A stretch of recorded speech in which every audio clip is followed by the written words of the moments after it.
मैंने कभी बोला था आपको, कथा में सोने वाले लोग बनते हैं सांप। बोला था मैंने कभी, जो कथा में बैठकर सोते हैं वो बनते हैं सांप, और सोने वाले को जो देखते रहते हैं जगाते नहीं है वो बनते हैं सपेरा।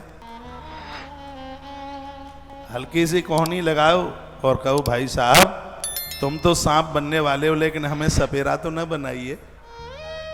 बालन की और आवाज खोलो, बोलो बांके बिहारी लाल की, हनुमान जी महाराज की हर हर महादेव। तो ये बात हो गई दही की, दही से स्नान कराइए। अब आपके पास मकान है तो और भी बच्चों के लिए हो जाएगा, बच्चों के बच्चों के लिए हो जाएगा। तो दही से भगवान को उनका महारुद्राभिषेक कीजिए। आपको पता है कि दही कैसे प्रयोग में लेते हैं? नहीं तो सरंगी रुक जाएगी। दही को मथा जाता है, दही को एकदम बिल्कुल एकदम उसमें गुटका ना रहे बिल्कुल भी, उसको एकदम बिल्कुल मथा जाता है दही को एकदम बिल्कुल। उसमें फिर उसमें थोड़ा गंगा जल गुलाब जल डाल लीजिए और फिर उसके द्वारा अभिषेक कीजिए, सरंगी में पार हो जाए। उसको इतना महीन कर लीजिएगा, नहीं तो मुझे ऐसा लग रहा है कि कहीं आप ये तो नहीं समझ गए हैं कि बस वो जैसे चीनी चढ़ाई जाती है बस वैसे ही दही चढ़ा दो। नहीं, अभिषेक होता है पूरा घंटा 1.5 घंटे का। जैसे दूध से अभिषेक होता है ऐसे ही दही से अभिषेक होता है, और ऐसे ही शहद से अभिषेक होता है। सरंगी में ना निकले तो लोटे में छेद कर दो, पूरी धार चलती है जब तक रुद्राष्टाध्यायी के 8वें अध्याय पूरे होते हैं तब तक।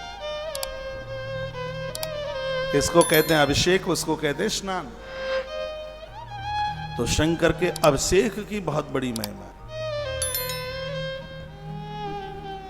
एक बात मैं और आपको बोलूंगा, जो आप देवताओं को नहलाते हैं,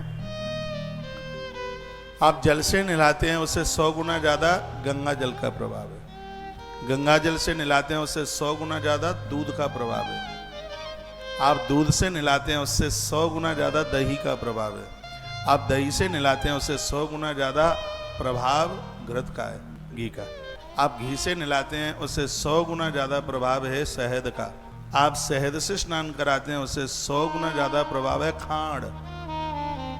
खांड जानते हैं? वो चीनी आती है कि दूसरे तरह की बूरे टाइप की, और आप उससे नहलाते हैं। फिर 5 चीजों को मिला करके भगवान को नहलाते हैं, उसका प्रभाव उससे 1000 गुना ज्यादा है। पंचामृत लास्ट में 5 चीज मिला के भगवान को चढ़ाया जाता है। और उसके तत्पश्चात फिर एक बार जल से नहलाने के बाद एक कटोरी में आप गंध और चंदन दोनों चीजों को मिला लीजिए। इतना कपूर का टुकड़ा डाल दीजिए, उसको घोर लीजिए